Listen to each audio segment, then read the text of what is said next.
Hoy nos a convocar en momento importante aquí para nos anunciar un bonito proyecto, un proyecto histórico, un proyecto cultural, un proyecto que tiene un impacto positivo enormemente grande para Aruba en general y San Nicolás en especial.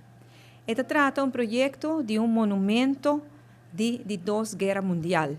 Por lo punto de dos guerras mundiales y Aruba, well, el monumento aquí nana lo enfocar el papel importante que Aruba ahunga durante las dos guerras mundiales. Y el proyecto de monumento aquí nana no solamente lo recordamos ese, pero él está también una atracción importante para visitantes local y visitantes también de exterior. El proyecto aquí en mes está repartido en dos fases y en corto a lo elaborar el efecto en el proyecto lo tiene de hoy lo papia más del proyecto mes. Nós está calcular que o projeto aqui, fase 1 e fase 2, em San Nicolás, nos consahaia alrededor de 400 para 600 turistas ribapia para dia.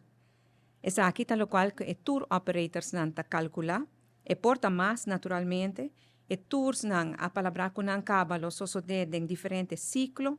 lo portem te 2 parti mainta, e portem ciclo também parte merdia, e visitante não é hora, lota ribapia, lota den no centro da cidade, na San Nicolás, não por comprar coisas de comer, coisas de beber, souvenirs, artesania, na seia tienda, não fe kiosco, não também que nós lo percurar para tinginan,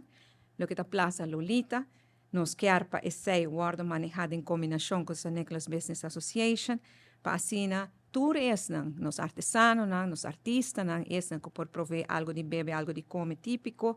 para assim, nos poeta negócio nan chiquito começa a surgir, começa a vender um produto nan riba escala talvez não grande, pero com oportunidade nan imensamente grande para crescer. Claro, que tienda nan já estabeleci também lo aprovechar de desarrollo positivo aqui nana de tanto visitante.